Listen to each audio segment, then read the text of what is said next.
water you turn into wine. Open the eyes of the blind. Fala, crente! Como vocês estão? Tudo bem com vocês? Paz do Senhor. Estamos aqui mais uma noite realizando esse podcast, o nosso Pô de Fé. E nesta noite nós estamos aqui com a entrevistada, junto com o pastor Perivaldo. Iremos fazer uma entrevista, uma conversa descontraída, abordar assuntos sérios e levar um pouco da palavra de Deus para sua casa. Corre lá no nosso canal, Palavra Liberada, se inscreva, curta, comenta, compartilha, chama a vizinhança inteira, compartilha com todo mundo para se inscrever e ver que saiu vídeo novo, né, pastor nosso? Saiu um vídeo novo, no vídeo na série Testemunhos, testemunho bem impactante, com o tema do álcool para o altar. Você que ainda não foi lá, entra lá, Palavra Liberada, entra lá e se inscreve lá e dá uma força para o nosso canal, porque é tudo para a glória do Senhor. E na noite de hoje, né, não sei que horário você vai ver, se é hoje à noite, pela manhã, à tarde, mas eu creio que Deus vai te visitar. Estamos com nossa entrevistada de hoje, a nossa irmã Liliane, né? Para nós é uma honra receber você aqui conosco. Obrigado pela disponibilidade de estar conosco. Queria que você desse a saudação ao pessoal, né? Se apresentasse para quem não te conhece. Quem é a Liliane? Boa noite, a paz do Senhor para todos. Amém. Então, prazer, Liliane, evangelista, né, Liliane, aqui já dizendo assim que é um sonho sendo realizado, uma promessa. Amém. Obrigado pelo convite, pastor Iago, Amém. meu esposo também, que incentivou bastante, semana inteira, você vai. Até pensei em dizer não, vamos para a próxima, vamos esperar mais um pouco. Mas Deus sabe todas as coisas e amém por Ele ter preparado essa oportunidade. Sim, e algo que eu costumo sempre falar quando eu converso, é tão difícil quando você se depara com um microfone e uma câmera na tua frente, é tão difícil de você falar, de você, né, expressar o que você está querendo sentir, mas eu quero dizer para você, se sinta à vontade, tá? Se você não quiser responder, você não responde, só responde aquilo que você se sentir à vontade. A primeira pergunta que eu tenho para você é como você teve um encontro com Jesus? Como foi tua experiência? Você nasceu num lar cristão, você nasceu num lar não cristão? Como foi o teu contato com a fé, com Cristo? Como que você se transformou em quem você é hoje na presença do Senhor? Então, graças a Deus, assim, eu já nasci num berço evangélico, né? Minha família, meus pais são evangélicos, meus avós. Mas eu permaneci nessa caminhada através dos meus avós. Porque meus pais iam e não iam, né? Mas eles também, depois que a gente foi crescendo, a gente foi aprendendo mais e mais e mais, porque como diz, quando você é uma criança, né, você ainda não sabe tudo. Sim. Então você começa a aprender a partir dali dos 7 anos para frente, que você começa a aprender o que é o caminho verdadeiro. E eu assim me inspirava muito dos meus avós, porque eles sempre ensinaram o caminho. Querendo ou não querendo ir para a igreja, você vai e pronto, acabou. Então não tinha como nós falar, eu não quero ir hoje, eu quero ficar em casa. Então eles sempre levaram nós ali na ponta firme, desde os netos até os filhos. Mas eu assim, graças a Deus, eu posso dizer que da família eu fui a única que permaneci. Então eu sempre honrei a fé, e a partir dos 5 anos eu já louvava sozinha na igreja, já olhava todo mundo fazer, eu queria fazer. E com 12 anos eu cheguei no meu pastor e disse: pastor, eu quero me batizar.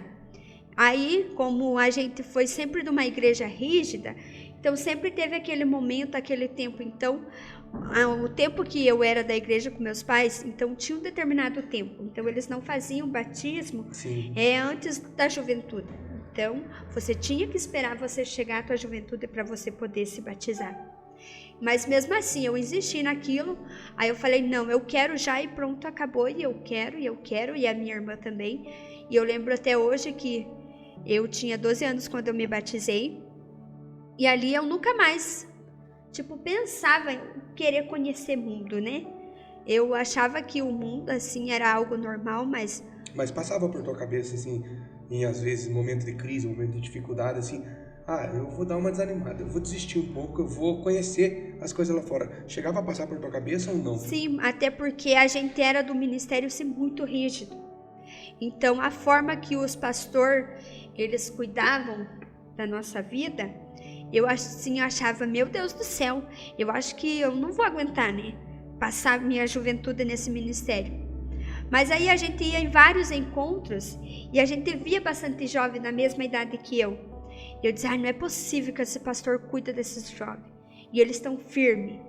E assim teve algum tempo que o nosso pastor, ele chegava brigando já desde o portão com nós. Se nós estivéssemos com uma calça comprida, ele já olhava de lá do portão gritando para nós correr, trocar de roupa. Isso quando não dava disciplina. Isso. E ele chegava e dizia, assim, sem desculpa nenhuma, pedia licença para os nossos pais. Ele, não, já chegava brigando e dizia, isso não é roupa de jovem, isso não é roupa de irmã.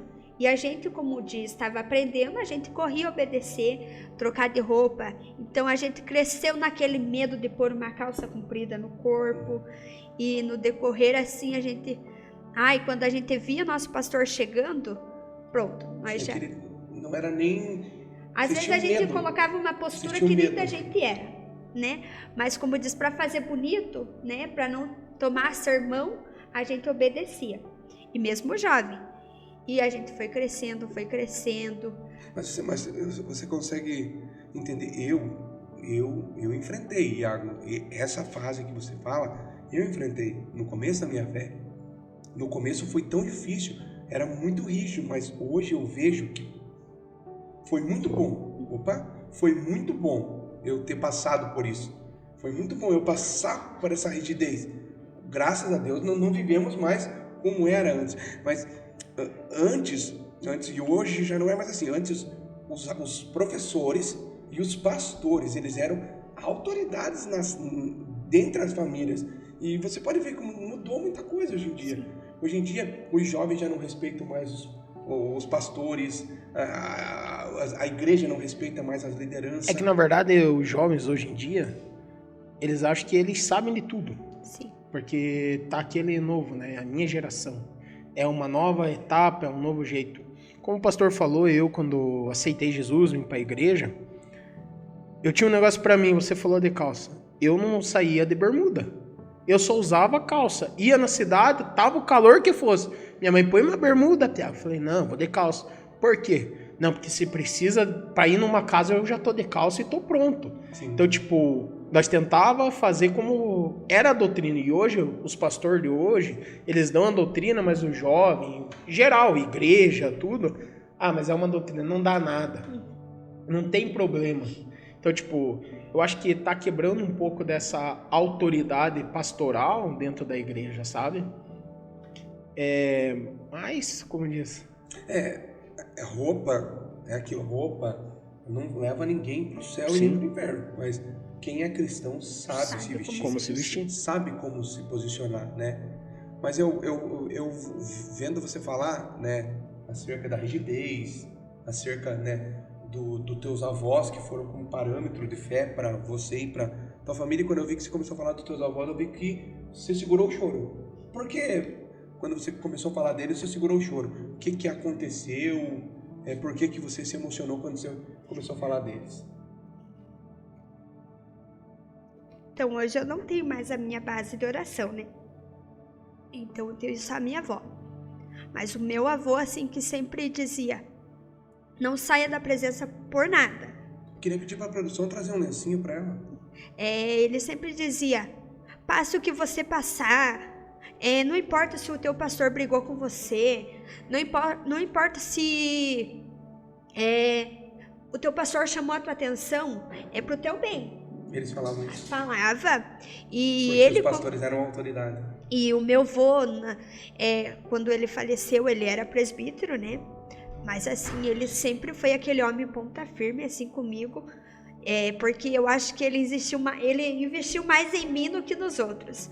E ele sempre dizia, não saia da presença do Senhor por nada. E ele dizia, quando eu falecer, eu quero que você permaneça. Porque eu quero que você continue sendo o espelho que eu sou para os meus filhos, que eu sou para os meus netos. E o meu avô, quando eu não tinha forças para orar, forças para andar na minha caminhada, ele sempre estava ali. Ele sempre dizia, vamos para o culto. Não importa o que você está passando hoje. Vamos embora para o culto, vai se arrumar e vamos para o culto. Isso que falta nos dias de hoje, né? O que falta. E quando eu não conseguia orar, ele dizia, senta aqui que eu vou orar por você. Dependente da hora, do dia, se você chegasse lá e falasse, vô, senta, eu tô passando por isso, ele já dizia, senta aqui, eu vou orar por você. Fosse meio-dia, fosse 3 horas da tarde, o horário que você chegasse lá, ele estava pronto para orar. Pronto para te aconselhar, pronto para tudo. Por isso que eu sempre digo, o meu avô, ele foi a minha base. Então, e hoje quando eu penso assim, que eu não vou conseguir, que eu vou parar, que eu vou chutar o meu balde, que eu não aguento mais, eu lembro dele. Lembra dos ensinamentos? Eu lembro dos ensinamentos, lembro dos conselhos, lembro das orações que ele fazia na madrugada. Quantas das vezes eu acordar na madrugada, e o tempo que eu morei com eles, né? Eu acordar durante a madrugada, ele estava lá, de joelho dobrado, na sala ou no quarto, orando por todos nós. E então quando eu penso assim, eu tô passando por tanta prova, tanta luta, eu vou parar. Eu já lembro dele. Eu escuto um louvor que ele cantava e isso já me acalma e eu continuo. Qual louvor que ele não gostava?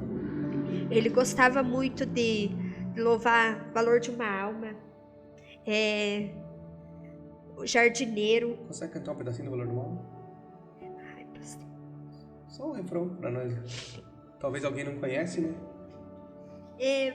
Louvores assim muito antigo, né? Que hoje é muito raro a gente ouvir nas nossas igrejas, né? É que tá hoje que nem nós falamos, né? Modernizou muito. Hoje mas tudo... aqui no nosso ministério tem, né, pastor, um irmão que ele sempre louva os louvores antigos, né? Muito lindo, eu choro. E eu choro quando eu Lembra, né? Lembro, quando ele começa a cantar os louvores que o meu avô sempre cantava, eu choro. E quando o meu avô faleceu, eu estava no propósito do louvor, um louvor que os jovens sempre apresentam na igreja. E quando meu avô faleceu, eu fiz um propósito de oração em cima desse louvor. E quando o meu avô faleceu, eu disse, nunca mais eu quero ouvir esse louvor. Agora fugiu até o nome do louvor. Eu disse, eu nunca mais quero ouvir esse louvor. E quando eu ver alguém cantar esse louvor, eu quero sair para fora da igreja até o louvor terminar. Sim. Mas aí eu começo a pensar assim, não, mas o meu avô amava fazer isso. Eu acho que ele vai ficar triste de me ver sair na hora do louvor para fora. E eu venci isso. Hoje, quando eu vejo os jovens apresentar esse louvor, os irmãos cantar os louvores antigos, eu não sinto vontade de chorar. Mas eu me alegro saber que a minha base, né, descansou no Senhor. Mas eu não quero cantar, pastor, um pedacinho do louvor. Amém? Fica tranquila. Você falou que com 5 anos você cantou teu primeiro louvor na igreja. Isso? Já cantava. Você foi crescendo, chegou na adolescência. O Espírito Santo, quando que você teve um contato com o Espírito Santo? Ou o batismo com o Espírito Santo? Quando que você foi agraciado pelo toque do Espírito Santo, assim, você sentiu que foi tomado por ele? Então, quando eu recebi o batismo com o Espírito Santo, eu tinha 13 anos. 13 anos? No monte? No monte. Que bênção. Como foi? Conta pra nós. A gente sempre ia pro monte, né? Orar. E a gente tava fazendo uma campanha de oração no monte. Vários pastores e obreiras da igreja. E sempre monte, tinha aquelas pessoas, né, que carregavam os jovens pro monte. E se falar em monte nos dias de hoje, tem pessoas que tá na igreja que nem sabem o que é monte, né? Não. Aí você pega e inventa de falar que já viu no monte as folhas acender. Era Nossa, muito As pessoas- comum. a gente trazia As pessoas dentro ficam da abismadas. sacola. Como? Porque tem uma certa pessoa, esses tempos nós estávamos contando para ele uma história de quando nós ia pro monte. Falei, nossa, quando eu vi a folha acender, eu coloquei no meio da Bíblia, porque para mim ia ficar sempre acesa.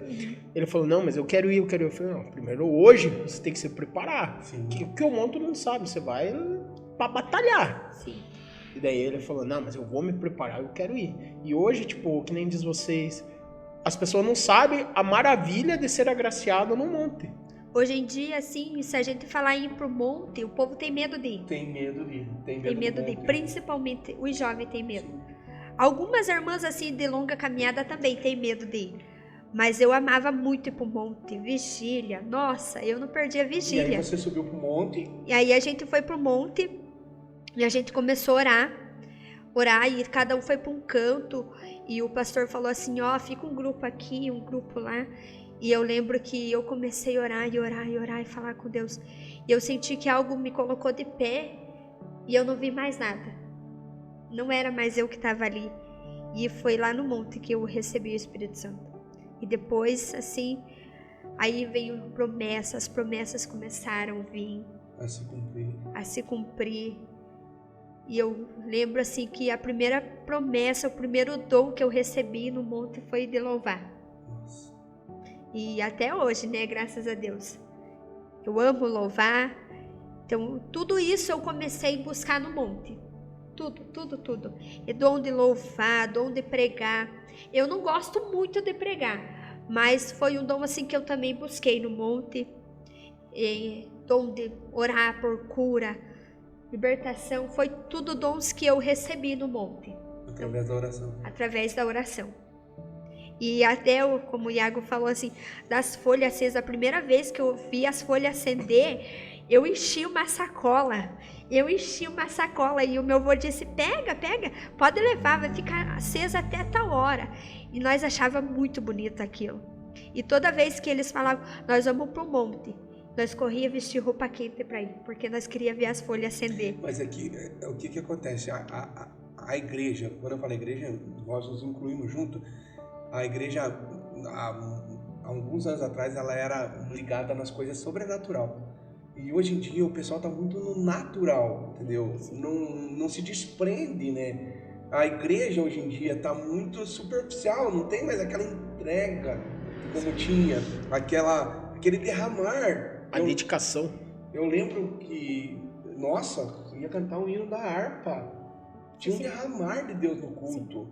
As irmãs começavam a ministrar uma oração, a igreja inteira começava a orar, pegava fogo na hora da oração.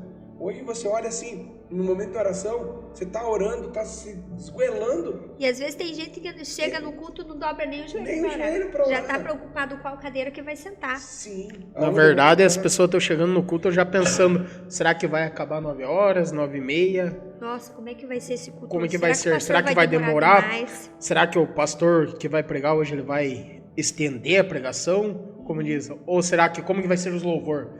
Antes, que nem o testemunho que foi da semana passada, você chegava no culto antes, você já estava com o teu louvor esperando a tua oportunidade. E hoje as pessoas já olham, não quero. Eu, tipo, mudou muita coisa. Eu sou da sabe? época do CD, né? Então eu ia com o CD no bolso, enroladinho no papel com o meu playback, chegava a esquentar no bolso esperando a minha oportunidade, ansioso para aquele momento. Hoje você vê que não tem mais aquela dedicação, não se ensaia mais em casa, né? Não se prepara mais, porque o culto, a gente vem para o quê? Entregar. Você já começa a se preparar em casa. Você né? já se prepara em casa. E aí você chega no culto, você vê tipo uma igreja, quando eu falo igreja, eu falo englobo todas, desconectada, esperando do pregador, sendo que na verdade, se você está conectado com Deus, a palavra ministrada, eu lembro no começo da minha fé, eu não me importava se o pregador estava chamando Jesus de Genésio, ou não, eu estava tão conectado com Deus que a glória descia, e eu voltava para casa maravilhado. Hoje nós nos tornamos muito exigentes demais, né? E acabamos, tipo assim, nos esfriando na caminhada. Você concorda? Sim, eu lembro que no meu tempo de juventude, eu também carregava meu CD, eu tinha um porta-CD enorme, cheio de CD, meu Deus. E eu carregava, todo lugar que eu ia eu carregava. E um dia eu fui louvar um louvor da Damares, eu fui pegar meu CD e o CD tava quebrado. Gente, eu chorei o culto inteiro aquele dia, porque o meu CD tinha quebrado. E eu dizia, meu Deus, como que o meu CD quebrou? E nada, tipo, não prestou pra mim o culto.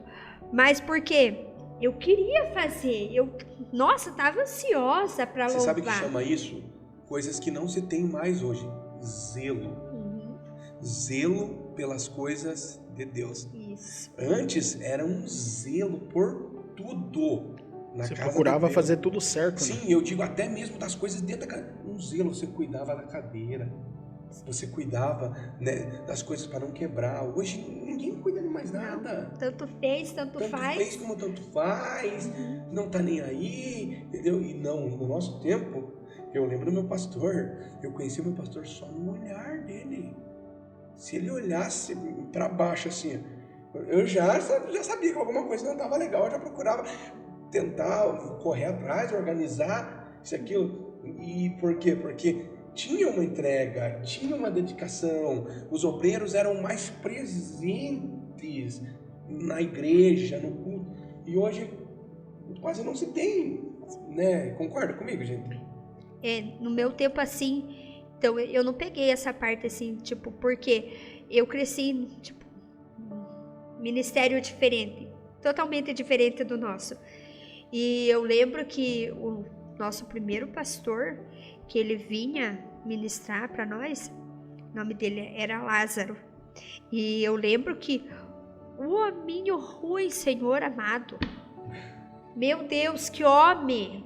Muito bravo. Meu Deus. O povo dava um apelido de cavalo para ele. Meu Deus.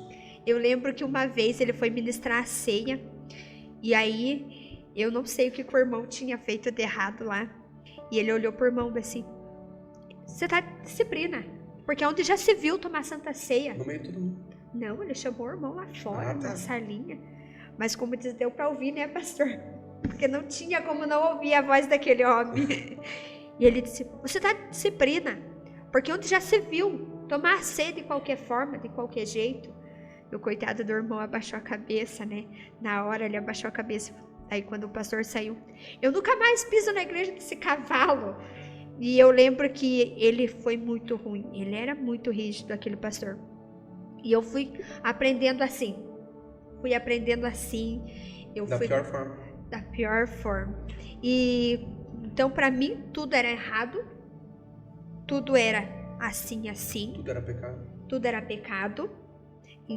E logo, tipo, quando esse pastor parou de vir e a gente foi, tipo, era o mesmo ministério, mas tipo, pastores diferentes. Então, cada vez vinha um pior. Cada vez vinha um mais ruim que o outro. E o último que veio, que daí já logo eu casei, né? Então, o último que veio, eu lembro até hoje que ele dizia pra mim: eu não quero chegar aqui e te ver de calça. Então, pra mim, a calça sempre foi pecado. Pra mim, uma irmã subir no altar sempre foi pecado. Pra mim, uma irmã pegar no microfone sempre foi errado. Pra você, uma irmã orar? Nossa, então eu nunca vi, sabe isso? Quando a gente começou a aprender. Você não se via uma irmã em cima do altar. As mulheres não tinham direito nenhum. Não tinham direito nenhum. Mas eu sabia que existia ministérios que as irmãs cantavam, as irmãs pregavam. Então, logo que depois eu completei meus 15 anos, a gente trocou de ministério, porque o pastor não pôde mais acompanhar nós. Ele não vinha mais. Então, ele vinha a cada um mês, a cada 15 dias. E aí, meu avô, muito sábio, ele dizia: não, eu não quero ser crente a cada 15 dias. Eu não quero ser obreiro, tomar ceia uma vez por mês. E aí, nós começou, tipo, vai numa, vai noutra, né? Até achar Deus. qual... Até sentir, né? Sim. E aí, foi logo que a gente começou a vir pro Vale da Bênção, né? Foi o nosso primeiro ministério que a gente ficou. E ali a gente mudou totalmente. Sim. Você aprendeu uma coisa de você ir para um outro lugar assim que você... Nossa, que pode. E ali cresceu aquele anseio de cantar. Eu lembro que a única vez que eu cantei no nosso primeiro ministério, eu acho que eu tinha uns 4 anos. Nunca mais. Nunca mais? Nunca mais. Mesmo você levando certinho, você... Mesmo o pastor chegando todo sábado, todo domingo brigando. A única vez que eu cantei, eu tinha acho que uns 4 anos. E nunca ninguém arredou o pé da igreja? Não. Agora, nos dias de hoje, vá um pastor fazer isso. Se tivesse aquela rigidez, que nem você tá falando do teu pastor, se fosse hoje, você acha que a igreja estava de pé? Não tava. Ele não tava porque depois que, né, eu casei, como diz, as coisas mudaram, a gente conheceu outros ministérios. Quando esse pastor veio visitar nós, né, depois de umas longas datas, ele veio visitar nós. Eu cheguei a falar para ele. Falei, não, totalmente errado isso. Falei, não, o que vocês ensinaram eu aprendi agora diferente. Que mulher pode fazer. Sim. Mulher pode. Porque vocês não aceitam que às vezes a mulher suba no altar pregar, suba no altar louvar, porque às vezes vocês não querem que as mulheres façam mais que vocês. E aí foi, e ele debateu comigo. E ele dizia que ele queria saber quem era meu pastor que estava ensinando isso. E eu falei, não precisa nem você saber, né? Mas aí nunca mais eu vi ele, né? Nunca mais ele veio. Eu costumo falar algo, não sei se vocês vão concordar comigo. Você é suspeito em falar, Iago. As mulheres são muito mais usadas e muito mais dedicadas na obra de Deus do que os homens. Sim. Na maioria das igrejas que você olha, num geral, 70% das pessoas que vai são mulheres, 30% são homens. A maior dedicação, a maior entrega são das mulheres, entendeu? E as mulheres têm que trabalhar. É o zelo que a mulher dentro do zelo do homem, né? Até hoje, assim, eu tenho alguns parentes meus que Não concordo. não concordam, né? Mas como diz, hoje eu entendo que cada um é cada um. E eu aprendi que a minha salvação era diferente. E né? Cada um, mas o importante E é sempre defendi meu ministério. Não concorda, você não vai lá para reparar. Sim. Se você não concorda, você fica no teu, eu fico no meu. Hoje é totalmente diferente. Hoje, se vir, a Liliane tem resposta. Mas antigamente, não. Você aceitava, né? É que você, assim, como eu posso falar? As mulheres, elas eram caladas, né? Elas não tinham voz, então elas não podiam se manifestar, porque se manifestasse, era demônio, era mentira, era isso, era aquilo, era um monte de coisa, mas não, as mulheres só estavam tentando ter voz, que não tinham, né? Verdade. E esse ministério, assim, eu aprendi muito, assim. Foi muito bom, né? Porque, Sim. como disse, foi aonde eu cresci, Não é só aonde coisas ruins também, né? eu nasci, mas, tipo, eu trago muita coisa de lá pra hoje, porque eu sei que muita coisa valeu a pena eu ter aprendido. Uma das é a base da oração, né? Sim, Que não se tem mais. Tem, porque assim, nos dias em que nós vivemos, Iago, tem irmãos que estão dentro da igreja que não sabem orar. verdade. Eu lembro quando eu aprendi a orar, eu não sabia nem falar. Eu orava o Pai Nosso. Você dobrava o joelho lá e começava, Pai Nosso. E eu não sabia o que aconteceu. Mas você estava na posição, Eu tentando. tava tentando. Aí o Garré pegou, vou te ensinar. Começou a falar. Teve outros que a tua oração você vai ter uma conversa. E que nem diz hoje, tem gente que chega e olha, Senhor, obrigado. É uma oração. É mais, Deus quer. Que tinha antes, você não vê mais na igreja. Porque que nem você falou, você já chega na igreja se preocupando como vai acabar, como o pastor vai pregar. Aquele lugar é meu, se alguém sentar eu vou ficar cara burrada, vou ficar na minha, não quero nem oportunidade. Eu quero oportunidade. Sabe o que eu lembro? Eu lembro quando eu chegava no culto, eu chegava às 7 horas, porque assim, não é como é agora. O que é? Não, tinha horário. Sim. Os obreiros tinham que estar no 10 para 7. Eu era um dos primeiros a chegar e nós tínhamos que orar. A oração era das 7 às 8. Quem pegava para abrir o culto, eu lembro bem, pegava o microfone, era 1 hora de oração. oração. Às vezes tinha alguém para te ajudar, mas era muito raramente ter alguém para te ajudar. Você tinha que pegar no microfone e orar. Se vira. Tá com você. Ora. Então, assim, era bem rígido, muito rígido, eu lembro. Nossa, questão de vestes, a questão de oração. Mas, assim, eu vejo que isso foi bom. Foi bom porque hoje a gente dobra o joelho, a gente tem palavras para se conectar com Deus, porque a gente se entregou lá atrás. Teve uma entrega lá atrás. Hoje a gente vê nos dias de hoje, quando eu falo, no dia de hoje eu não falo de uma igreja específica, eu falo as igrejas no geral. Se preocupam tanto com o que vão vestir, o que vão falar, o que vai ser falado, mas não se importa com a oração. A verdade, o pessoal tá... Você vai concordar comigo, pastor, também. O que o pessoal tá... Será que o pregador vai chegar e vai me pregar uma benção? Ou será que o pregador vai chegar e vai pregar pancada, bordada, que vai me corrigir? Isso acabou. O pessoal já vinha, como diz, tinha as irmãs do coque, chegava perto, nossa, a perna amolecia, porque, ó, será que eu fiz alguma coisa? E hoje você não vê isso. A gente ia para a igreja e o pastor, maioria das pregação era desse só. E eu lembro que o povo sempre, nós chegava em casa, nós era tipo todo menina, né? Em casa e eu escutava minha avó, meus pais falar, né? Para pregação. Meu Deus, para que falar daquele jeito, né? Mas no outro culto nós estava tudo já tinha esquecido tudo que o pastor chamou atenção, puxou a orelha, bateu até dizer chega. No outro culto nós estava tudo lá de novo, né? E era muito bom. Eu lembro que era muito bom. É que a geração de antigamente não era uma geração igual a geração de agora. Agora você tem que saber o que vai falar. Não vamos generalizar, né? Não são todos, sim, mas 95%. É uma geração de tela. É geração que ai, mimimi. Que você não pode falar nada, que depende do que fala, pronto, já na igreja, isso, aquilo, entendeu? Pula em 50 ministérios, mas não para em nenhum, por quê? E daí o problema sempre está nos líderes, nos pastores, sendo que o problema não está nos pastores. Sim. O problema está na pessoa que não consegue se firmar e criar raiz, né? Ouvindo você falar, você falou, né? Chegou na adolescência e tal, você casou. Sabemos que você tem três presentes que Deus deu para você.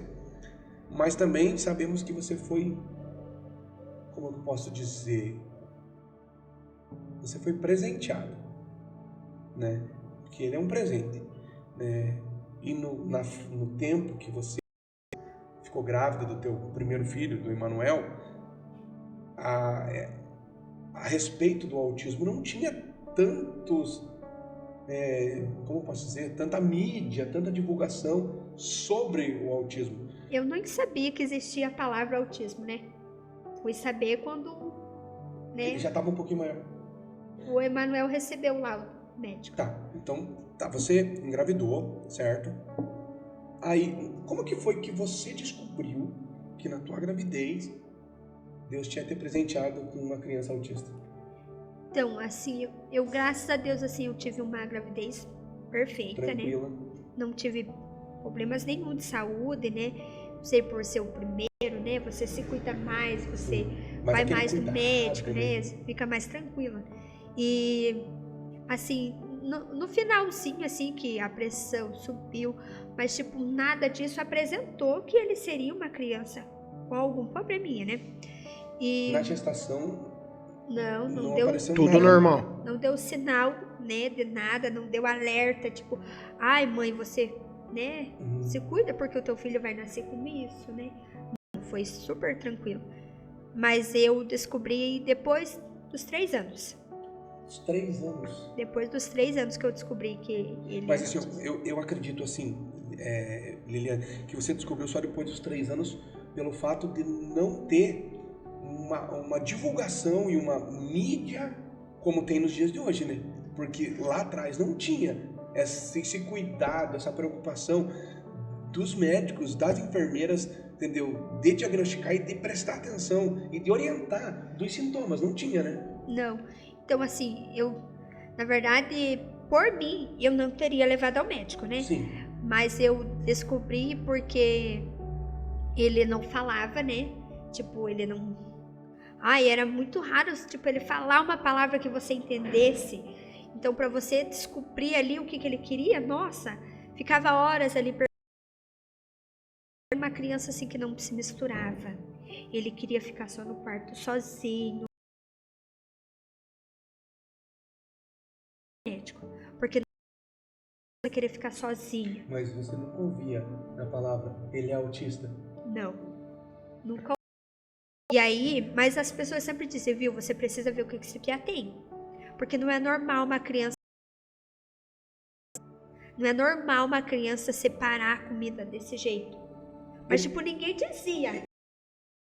Segura um pouquinho pra talvez tem mães que vão ver, talvez não sabem como lidar. Ele separava a comida, ele separava as pessoas que ele... Separava. Que ele queria falar, que ele gostava. Sim, ele separava a criança. Se chegasse criança para brincar com ele, ele saía de perto. Se ele gostasse da criança, ele ficava perto. E ele tinha uma mania de, tipo, escolher brinquedos, sabe? Separar por cor. E as pessoas diziam pra mim, não é normal isso. Ele separa por cor os brinquedos. Se fosse vermelho, ficava tudo aqui. Se fosse preto, ficava tudo aqui. Tudo e a separadinho. comida, a mesma coisa. Ou era só macarrão, ou era só carne, ou era só o feijão pra ele comer. Era assim. E as pessoas diziam, médico. E eu lembro que uma vez uma tia minha falou assim, eu vou atrás do médico, tudo que o teu filho faz. E eu vou vir pra você com uma resposta. Ou você vai no médico, ou você leva ele, ou eu vou no médico por você. Por que a resistência dele? Você não queria aceitar? Não queria aceitar. Deixa eu só cortar um pouco você. Porque algo que mudou muito nas igrejas, mas assim, lá atrás, eles não aceitavam muito enfermidade, lembra? Eles não aceitavam muito médico, essas coisas. Não, vamos pra oração. A oração vai resolver, né? E você? E eu, quando assim, essa que eu tava, tipo, né, o Emanuel, tipo, buscando entender o que ele tinha, eu estava no ministério que não tem esse negócio aqui. Deus que vai fazer, Deus que vai te mostrar e... Deus vai mostrar, Deus vai revelar, e se Deus revelar, amém, se Deus não revelar, né, vamos continuar, porque tudo era demônio. E eu lembro que... Chegaram a falar pra você que era demônio? Não, mas falavam assim que não era... Mas indireta. Basicamente. Que machucava. Quase isso. Pô. Mas imagina a cabeça, né? Tipo, eu tô imaginando a tua cabeça assim, né? Chegar, digamos, algo que você pode não gostar. A cabeça, será que é demônio? Algo espiritual? Na Bíblia que fala que demônio não falava, só que fazia as coisas. Então, tipo, eu fico imaginando a tua cabeça nesse momento. Como que você... sabe? Então, a pergunta que eu quero te fazer, cortando, até esse momento que todos falavam pra você de tudo isso, qual foi tua preocupação com o Manuel e a tua preocupação de você lidar com isso?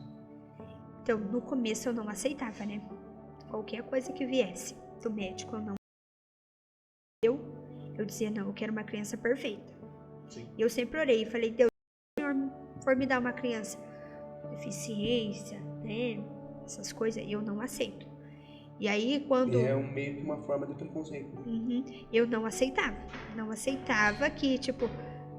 que fosse, né, qualquer coisa do médico, eu não aceitava que o médico olhasse pra mim e falasse, teu filho tem uma deficiência. E a minha preocupação começou quando ele não falava. E ele tipo, interagia pouco, né, falava.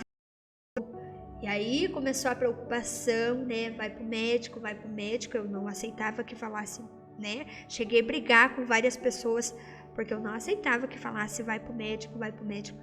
Mas aí quando eu fui pro médico e a primeira consulta, eu ouvi a palavra autismo. Nunca tinha ouvido falar. Nunca tinha ouvido. Nossa. E aí eu lembro que eu olhei pra médica e disse: o que é isso? Autismo. E ela começou a explicar. E eu lembro que eu chorei dentro da sala da médica. Eu disse: o meu filho é autista? Tô me emocionando junto. O meu filho é autista? Não pode ser verdade isso. Mas e aí a médica disse: mãe, calma, isso é normal, né? Você vai conhecer outras crianças que também vão ser igual a ele. Ele vai se adaptar com outras crianças. E eu disse: doutora, eu não aceito que o meu filho seja uma criança autista. E ela disse assim: mãe, se acalme, é normal, tem tratamento. Não vou dizer para você que tem uma cura, ela disse para mim, mas tem tratamento, você vai saber cuidar. Eu dizia: não, doutora, eu não aceito que o meu filho seja isso, essa palavra que você falou. E eu lembro que eu saí de lá chorando, saí de dentro do consultório chorando. E foi como se alguém tivesse me dado um tiro dentro daquele consultório. E os primeiros exames que ele foi fazer, os médicos perguntavam: por que você está fazendo esse exame? Eu não queria falar o porquê. Eu não aceitava receber o laudo. Não aceitava de maneira nenhuma receber o laudo. E o primeiro exame que ele fez, que ele tinha que ser anestesiado, né? Para fazer aquele procedimento médico ali e tudo. Eu lembro que eles recolheram ele para dentro lá onde ele ia fazer o exame. E eu fiquei pro lado de fora chorando até ele sair de dentro lá. E quando o médico saiu na porta e disse assim: mãe, pode entrar aqui, daqui a pouco ele vai acordar. Eu olhei para ele deitado, dormindo, anestesiado ali. Eu disse: Deus, eu não aceito esse laudo. Mas, se o Senhor preparou uma criança autista para me cuidar, amém. Né? Porque eu já tinha entrado no Deixa propósito. eu só falar algo assim, antes de você falar, de você dizer para Deus que você aceitava e tal. Você brigou muito com Deus? Briguei muito. Eu disse: eu não aceito, porque como que eu vou na igreja? Como que eu vou nos ministérios? Né? Porque eu já andava em várias igrejas, né? Cantando e pregando. E eu dizia: como que eu vou chegar no ministério? Meu filho, eu vou saber que... Porque eu sabia que ele não gostava de barulho, né? Ele não gostava de gente perto dele, ele não gostava de aquela, né? Aquela gentarada perto dele, ele não gostava de barulho. E eu lembro que algumas igrejas que eu ia, eu ficava 10, 15 minutos para fora da igreja, até ele se acalmar, para mim entrar para dentro. Eu lembro quando eu conheci você, eu lembro que você ficava muito na porta, pro lado de fora. Ficava muito na porta. E às vezes até o pessoal tava chegando ali, achava que eu era a porteira da igreja, mas não é porque eu era a porteira da igreja. E eu ajudava até o porteiro a receber os obreiros, o pessoal que tava chegando, né? E eu ficava sempre na porta, porque eu sabia que ele não queria ficar dentro da igreja. E quando... Já chegou alguma situação, por causa da falta de conhecimento da igreja, deles olharem para o Emanuel dessa maneira e dizer que é demônio? Não, graças a Deus, assim, eu nunca cheguei a ouvir ninguém falar para mim que seria demônio. Sim. Mas assim, foi bem As difícil. pessoas ficam te olhando diferente. Ficavam olhando para ele. E isso machuca, né? E incomodava, porque quando eu ia para frente louvar, às vezes eu ficava procurando alguém confiável para deixar ele perto. Porque não é qualquer pessoa também que ele deixava se aproximar, né? Porque ele não, era muito difícil alguém que ele aceitasse ficar perto dele. E eu ficava assim, na hora que eu ganhava a oportunidade, eu ficava procurando alguém assim ao meu redor para confiar, para deixar ele perto. E mesmo às vezes aquela pessoa ali sempre tinha, né? Eu sempre tive bastante amiga na igreja. Eu deixava assim, mas de repente ele saía correndo.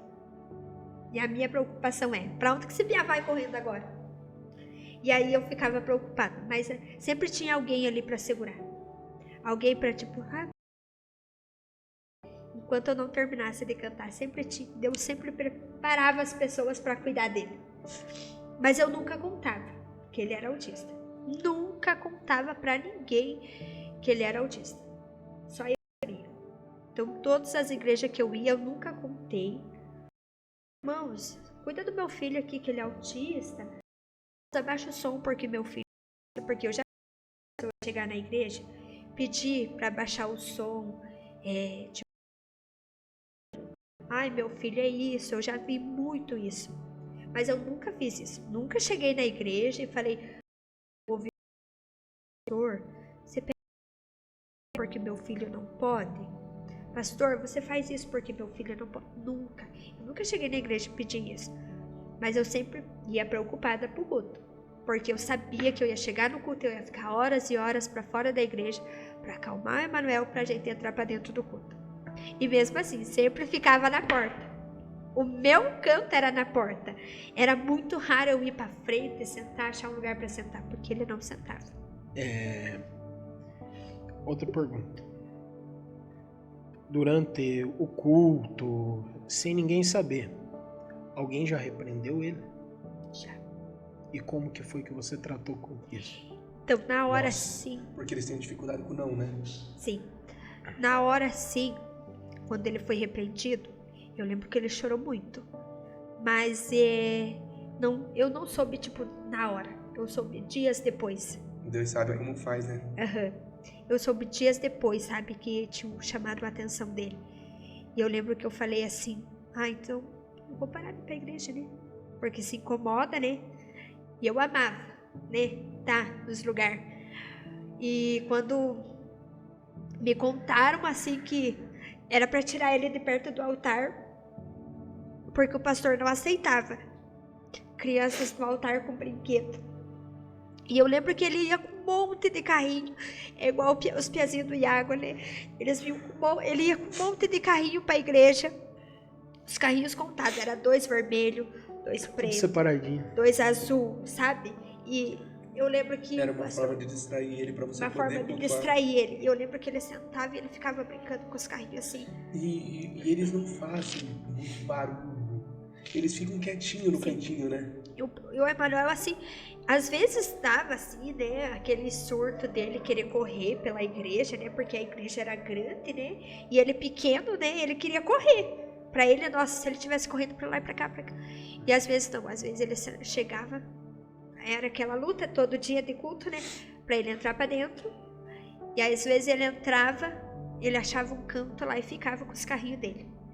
E às vezes tinha culto que ele já ia 320. Ele corria pra lá. Ele corria pra lá. E eu lembro que quando chamaram a atenção dele, o obreiro da igreja chegou e falou assim: vai sentar lá com a tua mãe, porque no altar não é lugar de criança tá brincando. E eu fiquei sabendo dias depois, né? E aí foi logo que eu falei, então não vou mais, né? Porque como você tá incomodando, né? Prefiro ficar em casa do que ir pro culto incomodar. Mas aí sempre teve pessoas que sempre estavam Apoiaram. comigo ali. Para de ser boba, não vai pra igreja por causa do piá. Vai parar de fazer por causa do piá, né? Mas eu nunca contava, né, que ele era autista. E ele foi crescendo, e quando eu falei que não ia mais para esse ministério, né, que o pastor não aceitava, Deus o livre, uma criança no altar, sentada na ponta do altar, tava atrapalhando o culto inteiro, a igreja inteira, né. Eu lembro que eu falei, então eu não vou mais para esse ministério. E eu fui pro Vale da Bênção. Eu lembro que o pastor, né, que agora é pastor ali, ele sempre ficava na porta com o Emanuel no colo. Ele dizia bem assim, hoje você vai ouvir a palavra e eu vou ficar na porta com o Emanuel no colo. O Emanuel sempre amou o Nilson, sempre gostou do Nilson. Verdade. E o pastor Emerson, assim, ele gostava, Mas o Nilson, ele separou. Eles escolhem, né? Ele separou o Nilson. Se o Nilson ver esse vídeo, o Nilson vai lembrar que o Nilson ficava na porta. Um abraço, pastor Nilson. Amamos o senhor, tá? O Nilson ficava na porta com ele no colo para me poder ouvir a palavra. Às vezes o Nilson ia para fora com ele e cuidava, dava água e eu podia ouvir a palavra. Sabe o que eu me lembro, Liliane? Eu me lembro assim, né? Depois de um tempo você veio pro ministério e o Emanuel agitado, ligado no 220, não parava. E você não tinha tranquilidade na igreja, você tinha que estar toda hora. E você chegou um dia pra mim e disse assim: eu não venho mais, eu vou embora. E aí eu olhei pra você e eu falei: você não vai embora, você vai ficar no culto porque o Emanuel é bênção e nós amamos o Emanuel. E depois daquilo, assim, o Emanuel evoluiu tanto, né? Eu quero que você conte da evolução do Emanuel. Então logo que a gente veio para Jeová Jireh, a minha preocupação era como que as pessoas iriam receber ele, não eu, mas ele primeiramente, Sim. né? E eu ficava preocupada, ai meu Deus, né? Eu até já cheguei a falar assim que teve um certo tempo que eu falei para mim mesma que eu não queria sair com ele pra rua, porque, nossa, era uma prova você sair com o Emanuel pra rua de a pé. Eu não sabia o que era sair a pé com o Emanuel na rua. Porque eu já tentei ir no mercado com ele de a pé, quando ele era menor. Ele saiu correndo, gritando pra rua. E teve uma vez assim que ele saiu gritando pra rua e a mulher falou assim: você bateu nele? Que ele tá gritando desesperado assim. Eu falei: não. Aí eu, pra essa pessoa, eu cheguei e falei: não, é porque ele é assim mesmo, ele é autista, né? E ele, às vezes ele tem os surtos dele e ele saiu correndo. Eu lembro que ele atravessava assim na frente dos carros. E eu dizia assim: meu Deus, não vou nem sair de casa mais com esse piá. E aí, quando eu vim para Jeová Jireh, a minha preocupação era... O preconceito. Sim. Como as pessoas iriam receber ele. Como ele iria se... E eu posso dizer que ele foi muito bem recebido. E quando ele começou a vir, até hoje ele não gosta. Mas às vezes eu fico olhando nele assim pro canto, ele fazendo. As crianças iam apresentar, ele não vai lá na frente. E ele não gostava de som alto.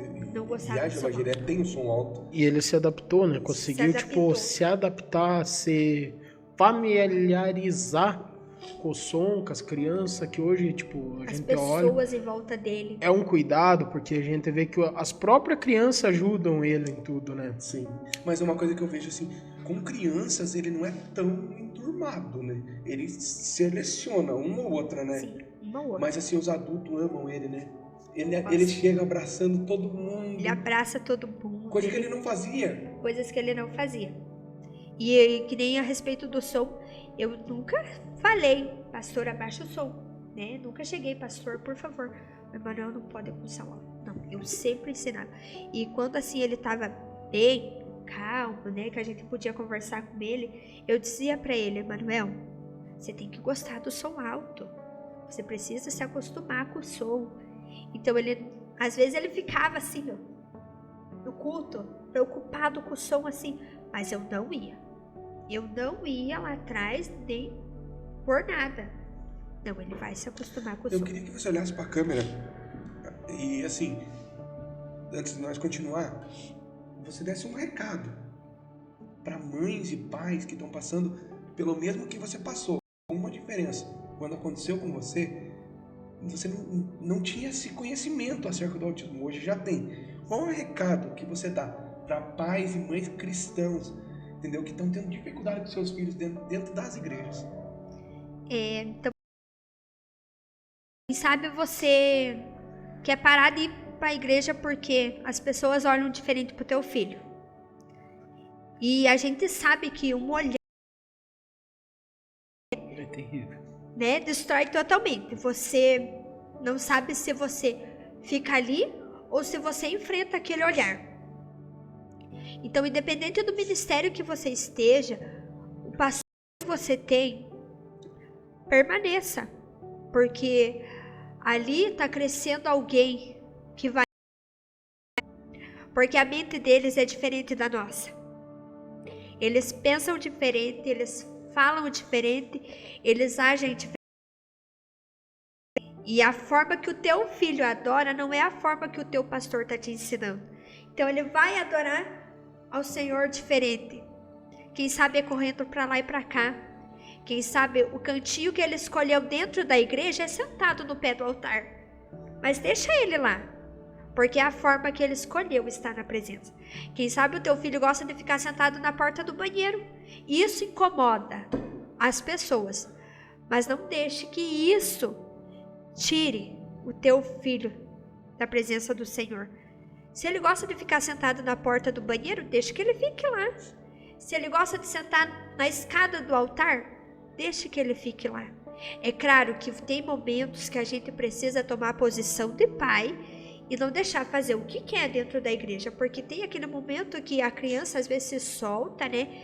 E às vezes tem pais que não tem uma ponta firme ali em corrigir, chamar atenção. Mas se o teu filho tá lá quietinho, não tá incomodando, não tá tirando a tua atenção do culto, deixa ele lá. Mas se você tá vendo que precisa ser corrigido, você vai lá, né? Você vai saber falar, porque no começo eu não sabia como corrigir ele. Eu não sabia como chamar a atenção dele, porque o não para Emanuel não existe até hoje. Não existe não para Emanuel. Mesmo ele sendo mais malhável hoje, né? Isso.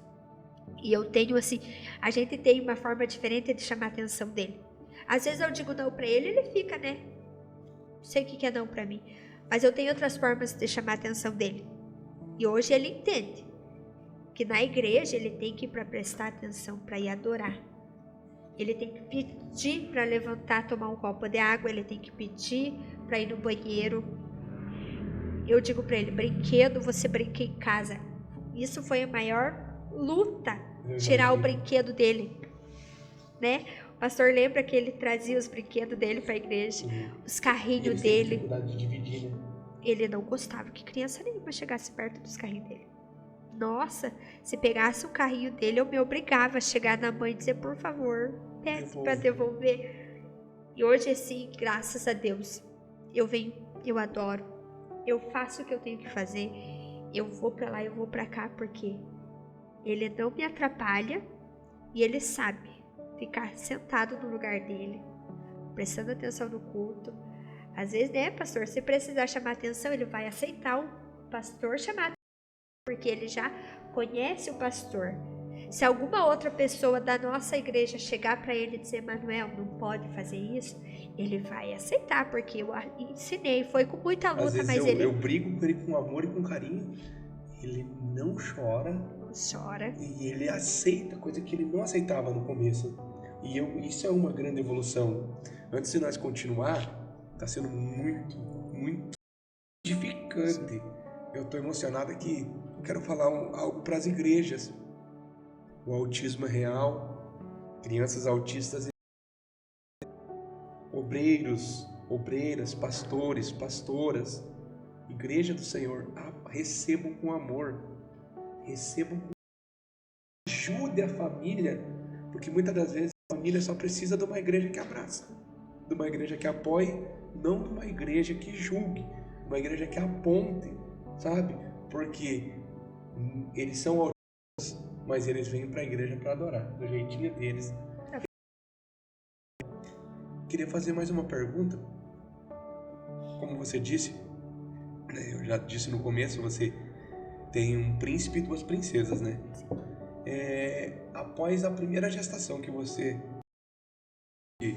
teu filho era autista, que Deus te presenteou, você não ficou com medo das outras gestações, de os seus outros filhos virem com a mesma doença?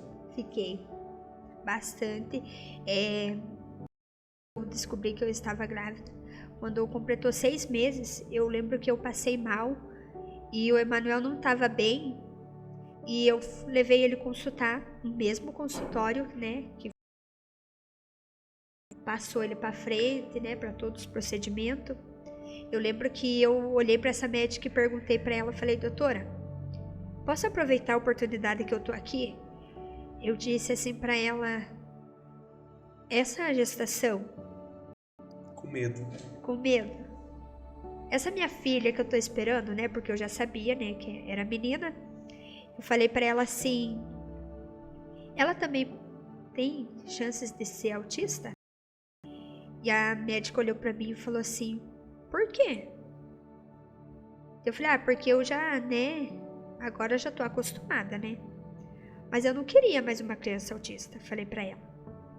E ela disse, não, mãe, não tem chance nenhuma dessa criança ser autista. Mas ainda eu lembro que ela perguntou assim, mas e se Deus te mandar mais um autista? Nossa. Você vai rejeitar esse? Uau. Ela disse pra mim, você vai rejeitar esse? A médica falou. A médica falou pra mim. Não sendo cristã. Aham. E ela disse, se Deus te mandar mais esse, você vai rejeitar? Eu falei, ai, doutora, porque eu já passei uma prova enorme, né, com o Emanuel, eu não queria passar com mais essa. E ela disse, não, da mesma forma que você cuidou do Emanuel e continua cuidando, você vai cuidar dessa. Nossa. É a mesma coisa, ela falou pra mim. E eu lembro que eu saí daquele consultório, né, preocupada.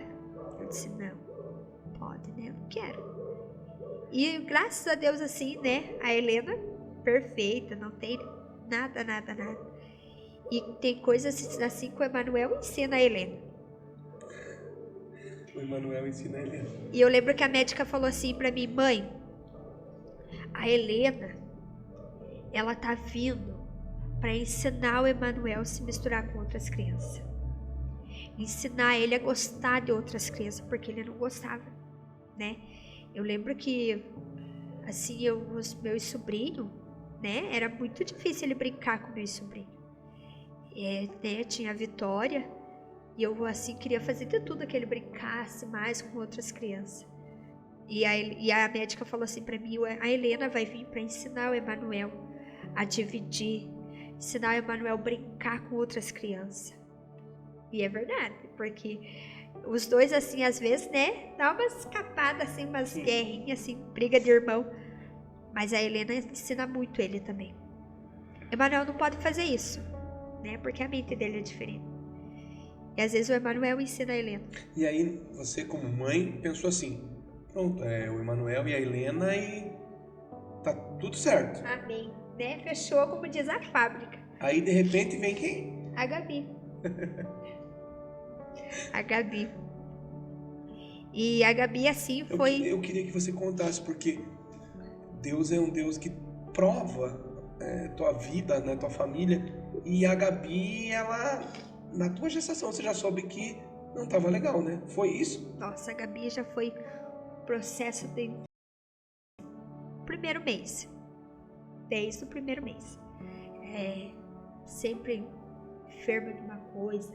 Quando não era uma... Mas na gestação você já soube que não estava legal a saúde dela ou só depois que nasceu? Os problemas na gestação. Os problemas, isso. Sim, as minhas enfermidades, tipo, tudo que eu não tratei na minha gestação foi tudo pra ela. E quando chegou no... Você tem isso como um descuido teu? Eu acho que... Ou falta de informação? Eu não sei se foi descuido meu na gestação da Gabi ou o que aconteceu, porque eu me cuidei muito bem da Helena, me cuidei muito bem do Emanuel, então eu tinha medo que acontecesse qualquer coisa comigo na gestação. E eu não sei se por eu não tomar algum remédio, alguma coisa que, eu deixei a minha saúde, né, ficar do jeito que ficou. Eu tive muita queda, depressão, quando eu não tava em casa, tava na maternidade tomando remédio, né? Às vezes a minha gestação da Gabi eu passava mais na maternidade que em casa, né? Meu Deus. E eu lembro que eu dizia assim, meu Deus, quando que vai passar isso, né? Tinha que esperar passar o momento ali. E eu lembro que um dia eu fiquei uma semana internada da Gabi, tomando medicamento na veia, porque tudo que eu tomava não adiantava. Que os exames sempre davam ruim. Sempre. E o médico que estava cuidando da minha gestação, ele disse assim, Liliane, quando chegar no 6º mês, se você continuar com todos esses problemas de saúde que você tem, nós vamos ter que fazer uma cesárea, né, de urgência. Meu Deus. E eu Pra poder falei tirar assim, ela viva, no caso. hã? Pra poder tirar a Gabi viva. Sim, porque senão ia começar a afetar ela. Por E causa da foi pressão. justamente isso que aconteceu. Ele disse porque o teu caso de saúde, assim, eu não sei o que, ele disse assim pra mim, eu não sei o que tá acontecendo com a tua saúde. Porque sempre tem, ou o exame de sangue vem alterado.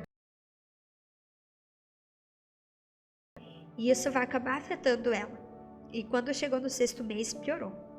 Piorou. Eu passava mais na maternidade tomando remédio que em casa. E no 7º mês, no finalzinho do 7º mês, a doutora chegou assim pra mim e falou assim, viu? Passa na maternidade e agenda uma consulta com o anestesista. E eu perguntei pra ela por quê. Ela falou, depois a gente conversa. Sim, eu cheguei lá na maternidade. Eu lembro que o Eric me deixou lá e daí depois ele disse, daqui a pouco eu venho te buscar. Aí, quando eu entrei no consultório, que o doutor veio, ele falou assim pra mim, você já vai fazer a tua cesárea pra você ter marcado a consulta comigo? Aí eu falei, não, na verdade eu vim porque o médico pediu, né? Quantos meses ela tava já? Eu tava de 7 meses. E daí ele falou, não, tudo tranquilo, né? Eu achei que você já iria fazer a cesárea hoje, né? Por isso que você marcou a consulta. Eu falei, não, eu ainda não tenho data, né, pra fazer a cesárea. Ele falou, não, por mim tranquilo, eu posso fazer anestesia em você, normal, não vai ter problema nenhum. Aí eu voltei na maternidade e falei, entreguei, né, os papéis pra doutora, né, que tinha pedido. E ela falou assim, viu, vamos fazer um exame de sangue? E aí você volta aqui amanhã pra gente ver o que deu nos teus exames. E aí eu lembro que eu voltei na maternidade, eu fiz o exame de sangue e voltei no outro dia. E a doutora sentou assim comigo e falou, Liliane, o que tá acontecendo com você? Você tá passando algum problema familiar em casa? Eu falei, não, doutora, eu não tenho nada. Eu falei, não, tá tudo bem em casa, tudo normal. E ela falou assim, porque, veja, teus exames estão tudo alterados. E eu não sei o que eu faço com você agora, porque a Gabi ainda tá muito nova pra gente tirar ela. E a tua cabeça mil. E aí eu falei assim, doutora, mas eu não tô passando problema familiar, nada. E ela disse, meu Deus. E aí foi uma longa conversa ali. Tá, eu fui pra casa. Daí eu, tipo, todo dia eu ia pra maternidade tomar medicação, porque eu passava mal em casa e eu tinha que ir. E aí até eu já tinha falado, meu Deus, eu acho que eu vou morar aqui, né, até a Gabi nascer. E aí eu fui na consulta com o doutor que já fazia o tratamento comigo. E ele falou assim, Liliane, eu vou te dar mais uma semana pra você ficar bem. E aí você volta no dia da tua consulta normal. E aí a gente vai decidir o que vai fazer. Eu falei, tá bom então, doutor. Eu fui pra casa. E daí deu uma semana bem certinho. Eu passei mal durante a semana que ele tinha dado pra me melhorar. E aí eu fui pra maternidade. Eu lembro que o Eric me levou pra maternidade tomar medicação. E eu cheguei lá, eu passei a noite lá. E no outro dia eu peguei o plantão do meu médico. E ele falou assim, já vou fazer uma carta aqui pra você. E a gente vai ter que tirar a Gabi. Meu né? Deus. A gente vai ter que tirar porque... Aí eu lembro que eu fiz uma ecografia. E ela começou a perder o peso, porque já tava passando tudo pra ela. Tudo que eu tava sentindo já tava tudo indo pra ela. E eu fiz a ecografia não tinha dado boa, né? Só que o médico não falou pra mim que tinha aparecido na ecografia. E aí eu fui pra casa e ele falou assim, primeiro eu vou fazer uma carta pra você. E a tua carta aqui já vou recomendar urgência de cesárea. E a gente vai tirar a Gabi. Meu Deus. Porque senão a gente vai ter que fazer uma escolha se a gente esperar chegar aos 9 meses, o normal da mulher ganhar, né? A escolha seria entre A você gente e vai ela. ter isso. Ele disse, porque eu vou ter que fazer uma escolha aí, quando você for ganhar. Ou eu salvo você, ou eu salvo a Gabi. E daí, eu não contei nada pro Eric, né? Tudo que eu tinha ouvido lá dentro do consultório. Mas eu tipo, eu entrei em oração, né? Comigo mesma, comecei a orar, falei, Deus, seja o que o Senhor quiser. E aí, chegou, né, o dia, um dia antes, né? Eu marquei o chá, né, da Gabi, aqui na garagem da minha sogra. Aí, quando foi de manhã, a médica ligou, né, a qual ia fazer a cesárea, ela ligou, viu, você não quer vir fazer a tua cesárea hoje? Eu falei, não. Falei, hoje eu não posso ir para a maternidade, eu nem quero ir para a maternidade hoje. Aí eu lembro que um dia antes, né, foi a consagração de obreiro, né? Eu falei, não, eu tenho alguns compromissos, eu falei para a médica. Ela falou, então beleza. Eu lembro que eu passei pela consagração, né, de obreiros. Aí no outro dia, eu fui para a maternidade, ganhar a Gabi. E graças a Deus, assim, eu estava preocupada que acontecesse alguma coisa. Mas assim, você acabou também, de certa forma, não deixando as coisas de Deus de lado e priorizou as coisas de Deus, as coisas do reino, né? Sim, eu sabia Crendo que eu não estava Deus... bem, que era necessário, né, fazer aquilo. Mas eu disse, não, primeiro eu vou para a igreja, né, amém. Vou participar da consagração de obreiro. Aí no outro dia eu vou, né? E eu lembro que a médica falou, por que você não quer vir hoje? Eu falei, não, hoje eu tenho compromisso o dia inteiro. E aí... No outro dia eu cheguei lá, a médica estava me esperando na porta já, né? O Eric fez lá os papéis e a médica estava lá na porta já me esperando. Ah, era você mesmo que nós estava esperando. E a gente entrou, aí a enfermeira chamou o Eric e falou assim, você vai assistir o parto? E o Eric disse, vou. Então daí aí a enfermeira olhou para ele e falou assim, então você já trouxe tudo que ela vai precisar, tudo? O Eric disse, não, tá tudo no carro. Daí ela disse, não, porque a gente já vai levar ela pra sala. Tava marcado para as 10, foi às 9. Tipo, foi tudo assim muito rápido. E graças a Deus, assim, ela nasceu bem, perfeita. Não tinha problema. Ela nasceu de quantos meses? 8? 8 meses, pouquinho. Aí, ela nasceu bem, graças a Deus, pequenininha, né? Sim. Porque, tipo, não tava no tempo cesárea. Isso. Pequenininha. Graças a Deus foi tudo bem, né? Eu passei mal depois que eu fui pro quarto, né? Passei mal, a médica correu chamar o Eric pra ficar do meu lado ali, porque deu reação, né? Anestesia. E aí, na hora assim que eu comecei a passar mal, eu lembrei, meu Deus, né? Agora, né? Que o médico fez de tudo pra salvar nós duas lá na hora da cesárea, mas agora eu vou, né? Eu lembro que eu comecei a chorar e a médica chamou o Eric para ficar do meu lado e disse para ele, não saia de perto dela, fica aqui até, e ainda falou para ele, é normal isso, é reação da anestesia, mas a minha cabeça, eu vou morrer, a médica. Ficou com aquela palavra do médico, de salvar você veio na minha cabeça, eu falei, meu Deus, agora, né, a Gabi ficou bem, e eu fui ir, né, mas foi, graças a Deus, foi só a reação ali da anestesia, que pegou bastante, foi bem forte. Depois eu fui voltando normal, né? Foi passando tudo. Mas eu mal esperava, né? O processo de saúde da Gabi. Com 2 meses, ela pegou broncolite, pneumonia. E quando ela recebeu a alta do hospital, que a gente chegou em casa, que ela foi na primeira consulta no hospital, a médica apresentou o exame dela e disse, mãe, não tem explicação. Como que uma criança fica 9 dias internado numa ala de emergência, cheia de aparelho, né? Para quem viu as fotos, Sim. Como ela ficou. E, nossa, tudo que ela passou, pneumonia, broncolite, né? Vocês realmente quase perderam ela. E a gente não viu que ela tinha pegado Covid e ela reviveu. Meu Deus! Além do broncolite e pneumonia, ela estava com Covid. Meu Deus! E a médica falou assim pra mim na consulta, ela disse, mãe, a Gabi é um milagre, porque é muito difícil uma criança que está em internamento passar por tudo que está passando e a gente não descobrir que está com Covid. Meu Deus! Ela disse, nossa, vocês oraram muito para essa criança viver.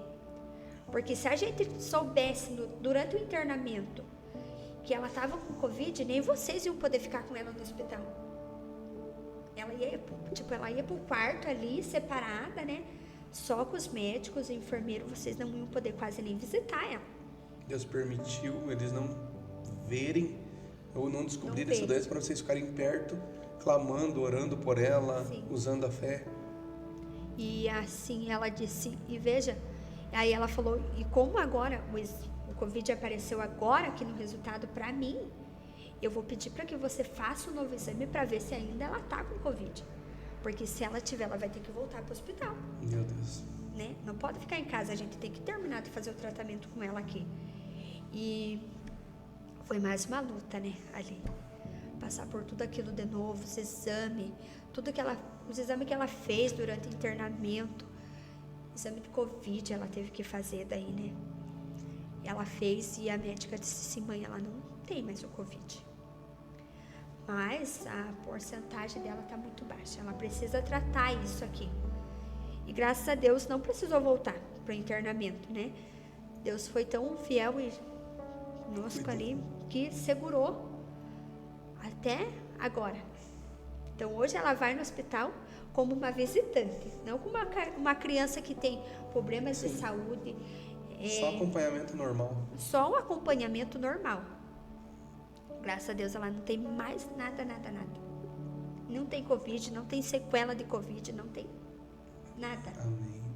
A criança saudável. Iago, estamos nos encaminhando para o Sim, final. tá chegando no final. É uma entrevista muito boa. Se emocionemos, choramos, rimos bastante. Mas nós esperamos que essa entrevista possa ter chegado até você. Que foi, como eu posso dizer, 2 em 1, meio um testemunho, algo para Uma lição de vida. uma lição de vida para nós aprender. E agora, Liliane, nós queremos que você conte quem é a Liliane pro pessoal Hoje, depois de tanta tempestade, tanta tantos luta. ventos, tanta luta, quem é a Liliane? Como são seus filhos? Quem é a tua família? E o que você é na igreja hoje? Então hoje a Liliane assim é uma nova pessoa. Para quem conheceu antes vê hoje, não diz quem é. Alguns ainda duvidam, né? Não pode ser a Liliane que nós conhecemos lá no começo. E sim, Deus trabalha, continua trabalhando, Ele muda, transforma, Ele faz, quebra o vaso para Ele usar da forma que Ele quer. E hoje a Liliane de antes não é mais a mesma. Às vezes assim ela até pensa em voltar, ser a Liliane de antes. Mas aí eu lembro de tudo que eu passei, eu digo, não. Eu tenho que permanecer da forma que Deus quer. Eu não quero ser quebrada de novo. Eu não quero passar por tudo que eu passei. Ser quebrada de novo e Deus dizer, se você não fazer, eu te quebro. Se você não for como eu quero que você seja, eu faço você descer de novo. Eu te quebro de novo e você volta a ser quem você é. E hoje a Liliane, né, graças ao meu pastor aqui, querido pastor Perivaldo, que depositou assim totalmente a confiança dele na Liliane, porque alguns falavam uma Liliane para ele, né? E graças ao meu pastor, né, que me acolheu, me abraçou, briga muito comigo.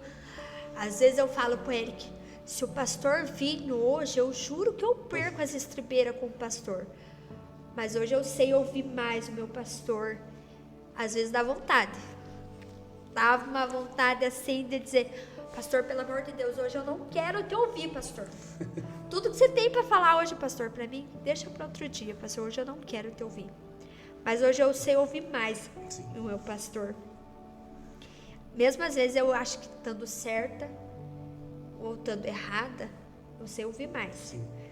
E eu agradeço a Deus pelo pastor que Ele colocou na minha vida, porque se não fosse esse ministério que eu estou hoje, eu não sei se eu estaria em algum outro ministério, mas eu posso dizer assim que a Jeová Jireh é a minha casa, minha família, pastor que abraçou e me acolheu.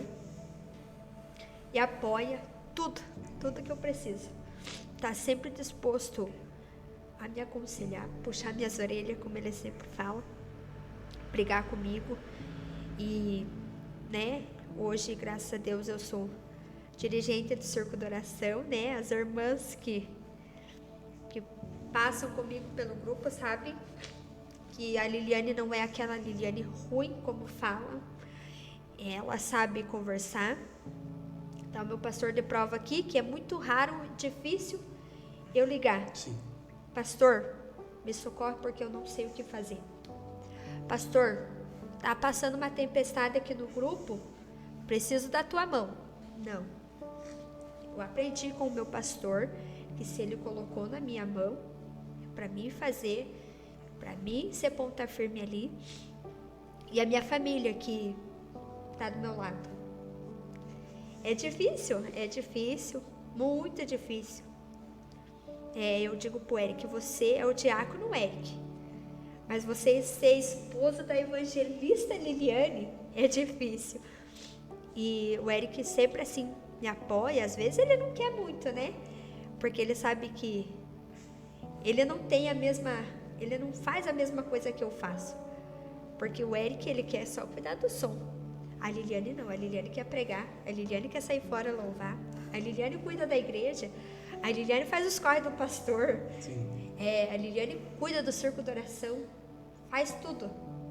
E às vezes ele olha pra mim, eu não consigo fazer tudo isso que você faz.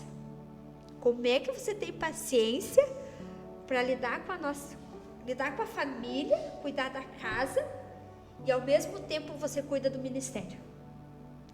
E eu posso dizer assim que tudo isso é fé, força, vontade e honrar o nome do Senhor. Mas o Eric pai, excelente pai.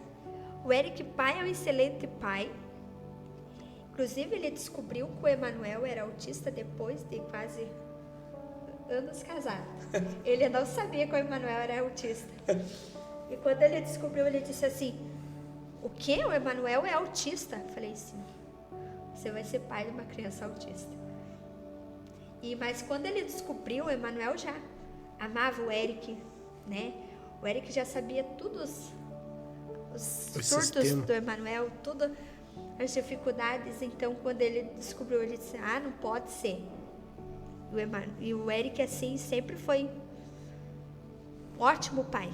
Soube segurar a barra. Então você pode dizer de boca cheia que a tua família não é perfeita, mas é uma família que está na presença de Deus, toda a família está buscando o Senhor. Sim. E que te apoia. Sim, a gente tem erros, tem falhas, nossa. A gente tem as nossas desavenças, né? Sim. Mas assim, eu e o Eric, hoje a gente sabe sentar E conversar. A gente sabe alinhar o que às vezes não está alinhado. E a minha família, como diz, cada um tem o seu papel dentro da igreja. Já quero agradecer, né, a tua presença. Sim. Agradecer a tua disponibilidade, né? Não é fácil estar aqui, né, Iago? Sim. Nos emocionamos, como o Iago falou. Agora eu queria que você deixasse uma breve palavra e ministrasse uma oração por todos aqueles que vão estar ouvindo esse vídeo, não sei o horário que vão ver, em nome de Jesus. Eu até separei aqui uma palavra, está em Salmos 91, que diz assim, aquele que habita no esconderijo do Altíssimo, à sombra do Todo-Poderoso, do Altíssimo, descansará. Direi do Senhor, Ele é o meu Deus, meu refúgio, a minha fortaleza, o meu Deus em quem eu confio. Então, se você está passando pelo vale, pela prova, Deus é o nosso refúgio. Se você está passando pela enfermidade, Deus, Ele é a tua cura. Não importa o que você está passando, Deus, acima de tudo e de todas as coisas, Ele é o nosso refúgio. Ele é a nossa cura, Iago. Dependendo da prova, da dificuldade que você está enfrentando, creia que Deus, Ele é a tua cura. Ele é o teu refúgio. Quem sabe o médico deu um laudo, mas Deus ainda não decretou o laudo dele ainda. Amém? Vamos orar? Vamos orar. Antes de você orar, Iago, agradece a todos aí antes dela ministrar a oração. Queremos aqui agradecer em nome do Senhor Jesus, a cada um que vai ver, a cada um que vai curtir, compartilhar, a cada um que vai se inscrever. A palavra que nós temos para deixar essa noite é fé e gratidão. Se inscreve no nosso canal, curta, compartilhe, repasse para vizinhos, amigos. E quem sabe no próximo Podifé o testemunho da série nossa, seja você um que vai ser entrevistado. Deus abençoe e até a próxima. Com oração, Evangelista Liliane. Senhor meu Deus e meu Pai, obrigado, Senhor, por essa oportunidade, Deus. Obrigado, Senhor, por essa promessa se cumprir. E eu creio que muitas ainda virão se cumprir. E eu já te agradeço por elas que estão vindo. Deus, obrigado por esse momento. Obrigado pela minha família, obrigado pela minha casa. Obrigado, Senhor, pelo meu pastor. Obrigado, Senhor, por cada um que aqui está fazendo esse momento. Deus, nos guarda, Senhor, nos livra, Senhor, de todo mal, Deus. E que essas palavras que foram faladas, tudo que aconteceu aqui, ó Deus, seja para edificar vidas. E que alcance muitos e muitos, ó Deus. Que ainda, quem sabe, não ouviram um testemunho, não ouviram uma palavra. E que através, Senhor, desse vídeo, vidas venham ser alcançadas, curadas e libertas, ó Pai. Obrigado, Senhor, por tudo que o Senhor tem feito, Senhor, pela nossa vida. Obrigado, Senhor, pela vida do Iago, pela vida, Senhor, do meu esposo, ó Deus, aonde ele está ali, na parte de gravação. Deus, continua nos honrando, ó Deus, e que a Tua presença continue crescendo em nosso meio. Amém. Pessoal, você que tem uma criança autista, como a Liliane contou, não se envergonhe. Vá, procure ajuda dos seus pastores, conte, procure ajuda médica. E queremos dizer que a Jeová Jireh está aberta para visita. E queremos aproveitar, né, Liliane? Vem um congresso de vocês, como você é dirigente do Círculo de Oração. Amém. Em agosto temos aí o congresso do Círculo de Oração. 9º ano do Círculo de Oração. Serão 4 dias de congresso. Amém? Você está convidado para participar desses 4 dias que serão de festa para a honra e glória do Senhor Jesus. Passa a data certinha para o pessoal e o endereço da igreja. Serão agosto, dia 14, 15, 16 e 17 de agosto, a partir das 7 horas.